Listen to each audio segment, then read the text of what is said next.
Assalamualaikum warahmatullahi wabarakatuh. Sebelum acara perkuliahan kita mulai, mari membaca doa suratul Fatihah terlebih dahulu. Aladini al-Fatihah. A'udzubillahi minasyaitonirrajim. Bismillahirrahmanirrahim. Alhamdulillahirabbil alamin arrahmanirrahim maliki yaumiddin. Iyyaka na'budu wa iyyaka nasta'in ihdinas siratal mustaqim siratal ladzina an'amta 'alaihim ghairil maghdubi 'alaihim waladdallin. Amin. Oke, mari kita buka perkuliahan kita dengan tema Arab pra-Islam. Tahap-tahap perkembangan pemikiran Islam. Yang pertama itu awal pemikiran dalam Islam, yakni ketika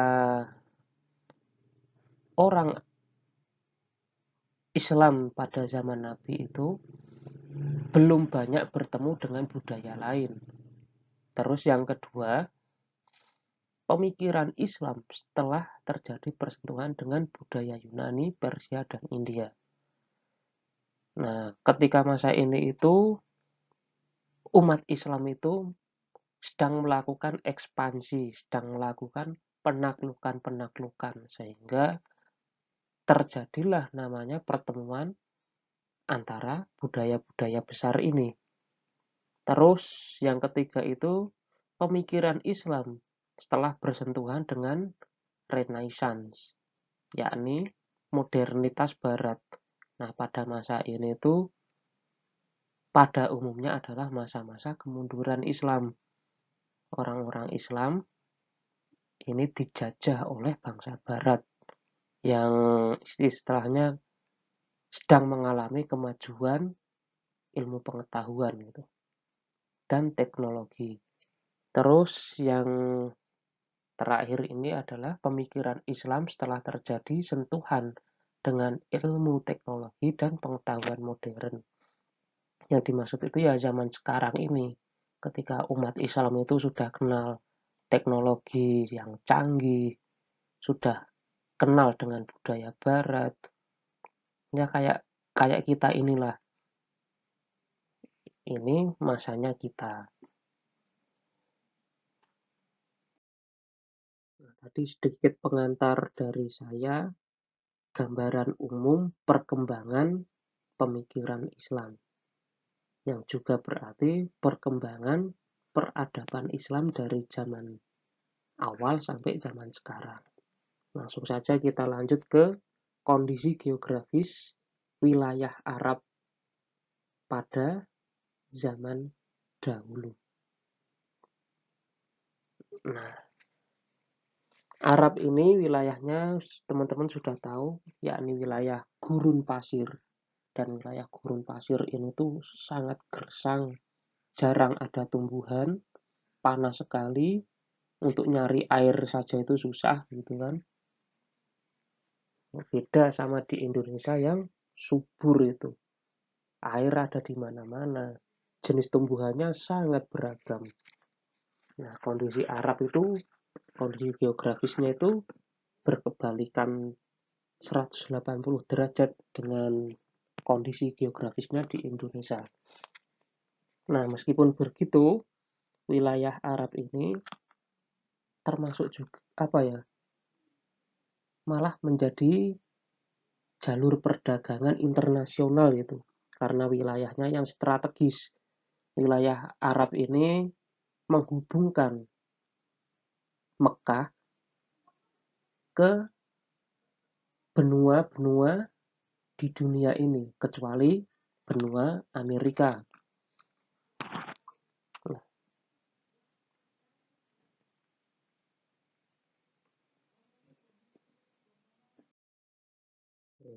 Kaum yang menempati wilayah Arab.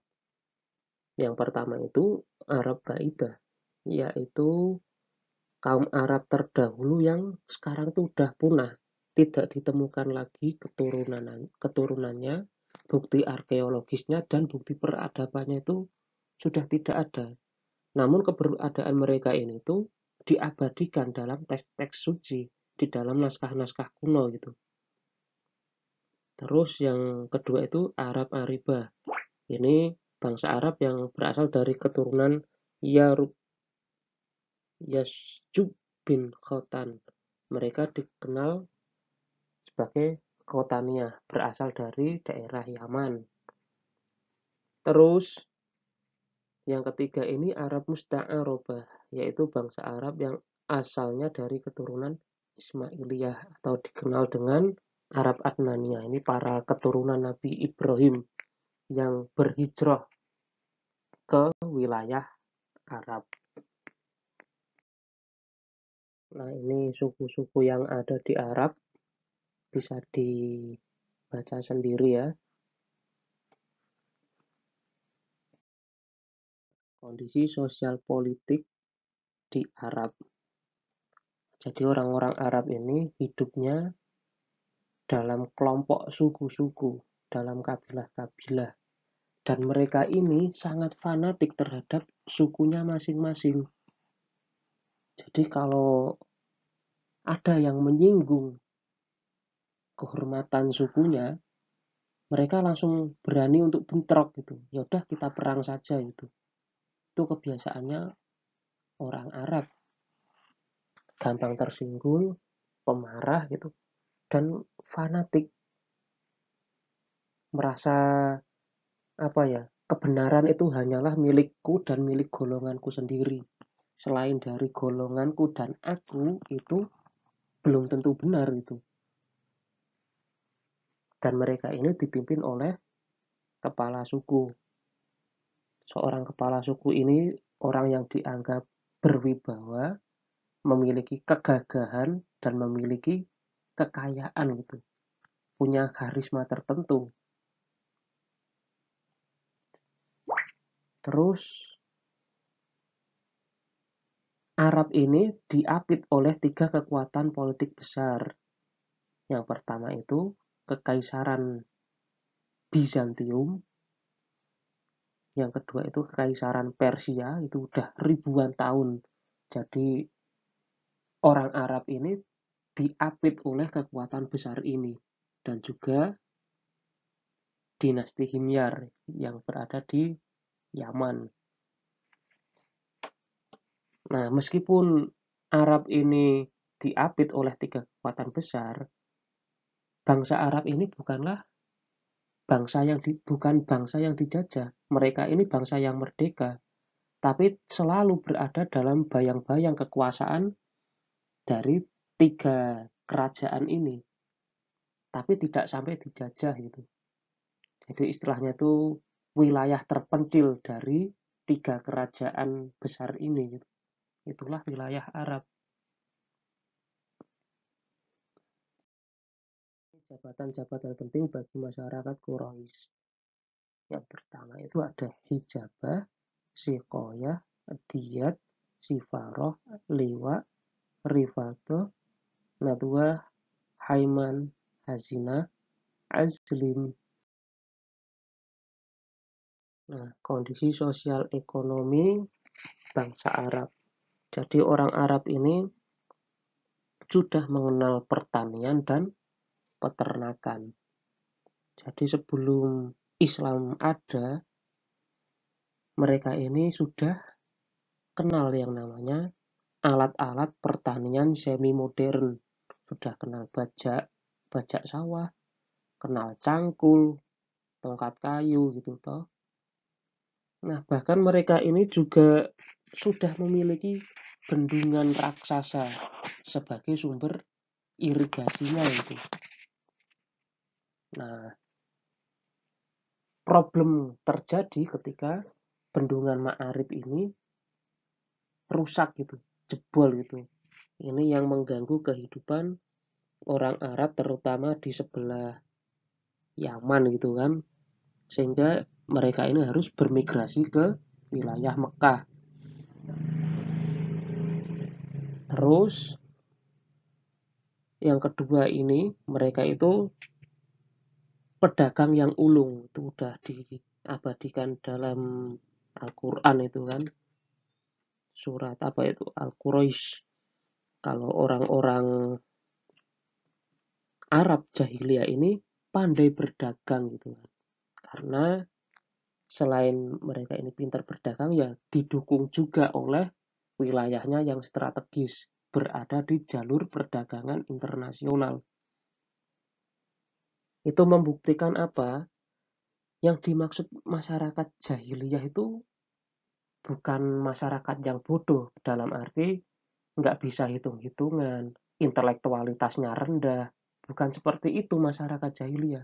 Mereka itu pinter, ahli siasah, ahli perpolitikan gitu toh, ahli ekonomi ya iya, bahkan bisa sampai bikin bendungan gitu. Tapi kok masih disebut jahiliyah juga kan gitu.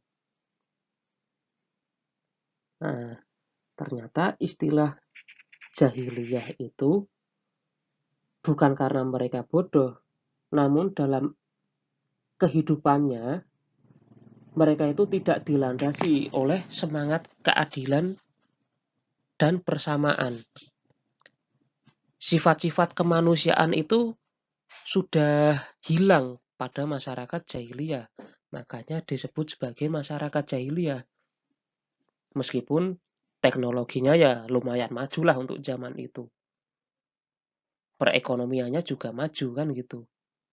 Tapi kan hidup mereka sangat tidak manusiawi. Adanya perbudakan, sistem apa ya, pengupahan yang rendah itu. Bahkan perempuan-perempuan juga tidak bisa hidup bebas. Bahkan ada yang sampai dikubur hidup-hidup. Itu kan menunjukkan kebobrokan moralitas masyarakat jahiliyah. Nah, kondisi sosial keagamaan. Jadi orang Arab ini sebelum kedatangan Islam, mereka ini sudah ada yang menganut agama Kristen dan Yahudi. Dan mayoritasnya juga orang-orang yang menganut paganisme. Jadi di Mekah itu ada berhala-berhala itu ya dari orang-orang pagan. Terus agama tauhid itu ada tapi minoritas di sana. Para pengikutnya Nabi Ibrahim yang menjalankan ajaran-ajaran tauhid secara murni itu masih ada di sana. Tapi dia tidak nampak kelihatan ngeksis gitu enggak.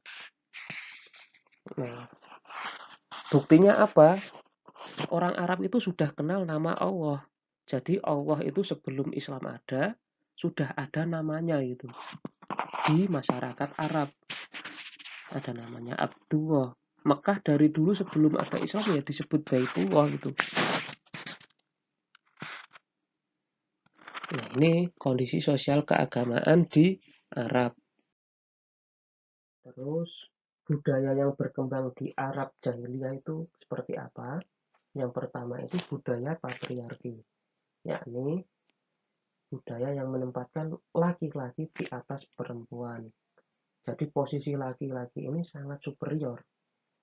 Perempuan ini tidak memiliki hak waris, dianggap sebagai properti malah yang bisa diwariskan, dan juga bahkan mereka ini boleh dibunuh ketika lahir.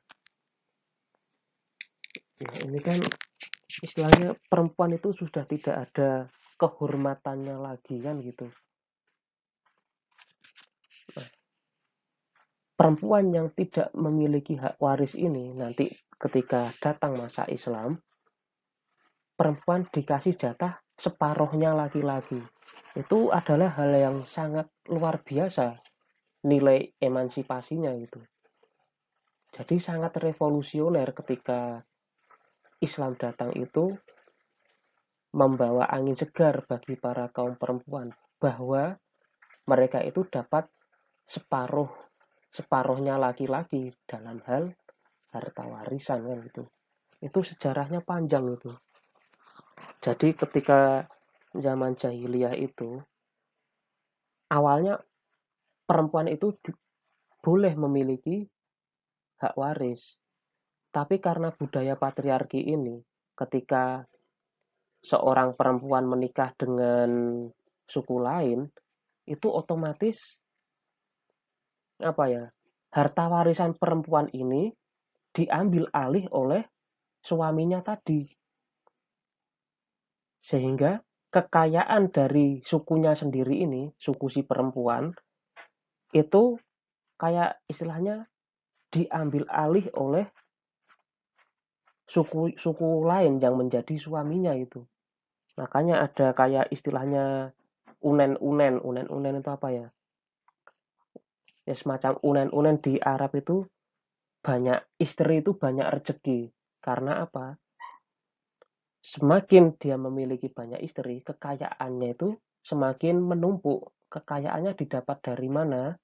Ya dari harta warisan orang tua si perempuan itu tadi.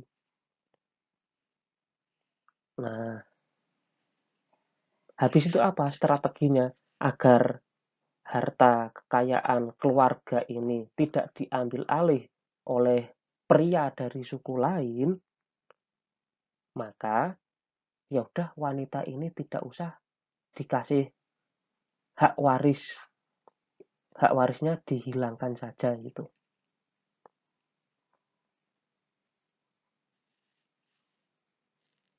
Jadi perempuan di era jahiliyah itu sangat menderita lah secara umum. Meskipun nanti ada beberapa kasus itu perempuan sebagian kecil perempuan di sana itu sangat mandiri. Seperti istrinya Abu Sufyan itu kan disegani sekali itu. Itu pengecualian. Tapi rata-rata perempuan Arab jahiliyah itu sangat direndahkan gitulah. Terus yang kedua itu perbudakan. Mereka itu terbiasa apa ya? Melakukan peperangan gitu. Jadi suku yang kalah perang itu biasanya nanti akan dijadikan budak itu.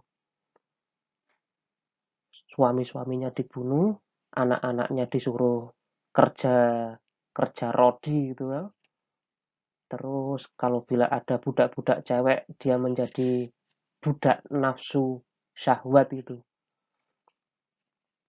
Itu yang terjadi di era Arab Jahiliyah. Bahkan mohon maaf, kalau ada suku yang kalah perang, itu nanti anak gadisnya itu diperkosa rame-rame gitu. Di depan keluarganya sendiri gitu. Di depan bapaknya, di depan kakak-kakaknya itu. Itu di depan matanya itu di dinodai kehormatannya. Itu kan sangat biadab sekali.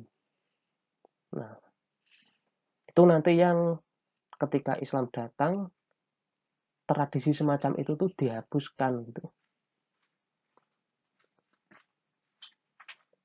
Terus yang ketiga itu fanatisme kesukuan itu udah jelas. Mereka hidup dalam kabilahnya sendiri-sendiri, bangga akan sukunya sendiri itu. Terus mereka juga punya kesenian. Nah, keseniannya itu bukan kesenian yang istilahnya tertulis, tapi kesenian berpuisi, bersastra. Jadi sastra ini apa?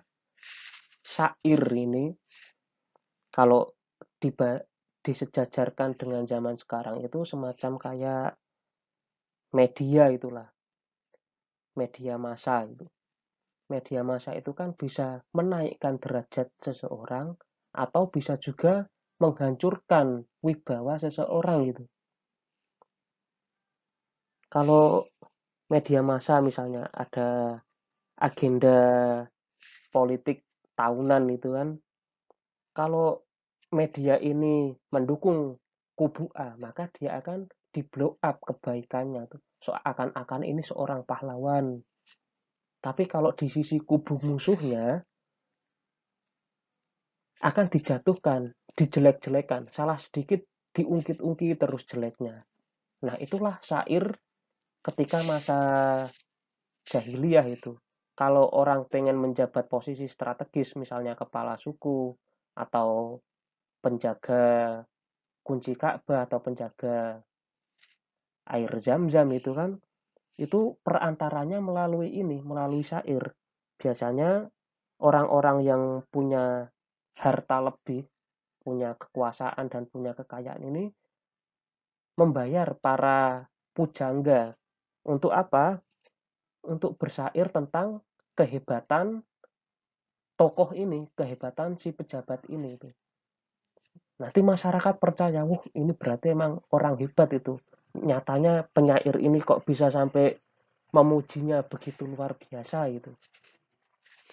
Itulah tradisi syair di masa jahiliyah. Ini sifat atau karakter masyarakat Arab. Jadi orang Arab ini orangnya emang sangat pemberani. Dalam arti itu ya gampang marah, gampang tersulut ya iya. Terus karena lingkungannya sangat gersang, sangat panas. Kalau dia tidak keras, tidak berani itu, dia akan ditelan oleh lingkungannya. Mereka akan dibinasakan oleh lingkungannya gitu. Jadi sudah karakter dasarnya orang Arab ini sangat berani itu. Lo jual gue beli. Nah, itu karakternya orang Arab. Terus yang kedua itu mereka ini memang orang yang tepat janji. Bahwa kalau mereka ini ingkar janji itu merasa apa ya, wibawanya itu sudah hilang gitu. Terus yang ketiga ini suka menolong. Jadi orang Arab ini memiliki watak suka menolong, terutama pada sesama sukunya sendiri. Tapi kalau sama suku lain ya nanti dulu gitu. Memang suka menolong bangsa Arab ini. Dan dalam tanda kutip, menolongnya itu bukan seperti konsep menolongnya dalam Islam. Menolongnya orang Arab ini pas biasanya itu ada pamrihnya gitu. Nah, pamrihnya ya karena ingin dipuji. Kalau sudah dipuji, nanti apalagi kalau sudah menolong seseorang terus di apa ya, hasil menolongnya ini di, diwartakan oleh para penyair, disiarkan oleh para penyair, maka mereka ini akan semakin naik derajatnya gitu. Jadi menolong orang lain itu dalam rangka agar dipuji, karena banyak pujian maka derajatnya akan naik gitu. Beda sama konsepnya Islam itu, menolongnya itu dalam dalam kerangka rasa keadilan sosial dan juga keikhlasan. Sama-sama menolong tapi beda niatan. Nah, kebudayaan Arab yang dinilai buruk dalam Islam. Jadi, kenapa kok orang Arab sebelum kedatangan Islam itu disebut sebagai masyarakat jahiliyah? Ya ini beberapa alasannya gitu. Yang pertama itu sistem moralnya itu sangat ribawi dan sangat tidak manusiawi itu. Jadi praktek riba ketika masa jahiliyah itu sangat luar biasa. Orang-orang seperti Abu Sufyan, Abu Jahal, dan Abu Lahab, mereka ini para elit itu sudah biasa menindas para rakyat kecil itu. Memperbudak itu udah biasa. Terus kalau ngasih hutang itu nanti biaya kembaliannya itu lebih tinggi daripada jumlah awal hutang itu. Sehingga banyak para pedagang, para petani ini tuh kalau untung itu ya untungnya cuma dapat dikit karena harus membayar bunganya yang melampaui batas.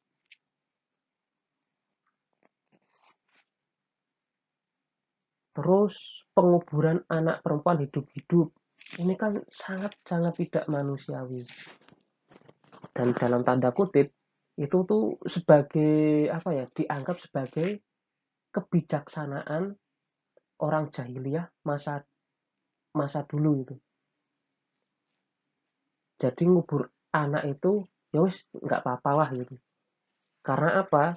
Karena perempuan ini besok kalau sudah gede itu dianggap sebagai beban keluarga itu. Kita tahu sendiri kalau kalau suatu suku itu kalah dalam peperangan, perempuan-perempuan itu akan dijadikan budak, ada yang diperkosa kan itu.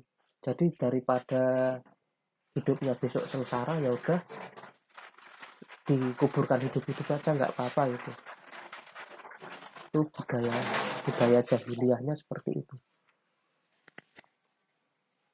Terus dalam hukum keluarga, nah kalau masa jahiliyah itu ada 4 tata cara pernikahan dalam tanda kutip itu. Yang pertama itu pernikahan wiladah. Nah, ini yang disetujui oleh Islam. Yang sampai sekarang dipakai tata cara pernikahan itu ya yang pernikahan wiladah itu. Jadi pernikahan wiladah itu ya ada seorang laki-laki mendatangi si orang tuanya ini, kemudian memintanya untuk menjadi istri, kemudian diberikan mahar itu kan, itu ijab kabul sah itu. Nah itu yang diperbolehkan dalam Islam. Tapi ada juga pernikahan ini yang istilahnya kalau dalam kacamata Islam itu ini nggak beda jauh sama zina itu. Yang pertama itu pernikahan istibda, yaitu ketika ada seorang suami meminta istrinya pergi kepada laki-laki terpandang dan meminta dicampurinya. Nah, aku misalnya aku pengen punya keturunan gen yang bagus gitu, pengen punya keturunan yang sehat, kuat, ya otomatis saya mencari bibit unggul kan gitu. Itu persis prakteknya di zaman modern itu kayak, mohon maaf, bayi tabung yang dilakukan oleh orang-orang barat. Mereka ini tidak kenal namanya sistem moral itu. Mereka ini istilahnya ada donor sperma kan gitu. Donor sperma, dia ini mencari sperma dari laki-laki yang kuat, sehat, perkasa, kalau bisa cerdas, keturunan orang kaya itu. Supaya dia ini berharap besok-besok keturunanku juga bisa kayak gitu, bisa bisa kuat, sehat, cerdas dan kaya kan gitu. Nah, ternyata praktek jahiliyah yang namanya pernikahan istibda ini ya ada di masyarakat modern, terutama di kebudayaan barat. Setelah ditemukan teknologi bayi tabung kan gitu. Terus ada juga pernikahan Arab. Nah, ini sekelompok laki-laki kurang dari 10. Jadi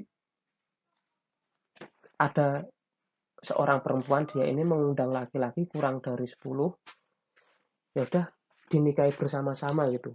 Nanti kalau si wanita ini sudah hamil, dia akan menunjuk menunjuk salah satu dari 10 laki-laki ini sebagai bapaknya itu.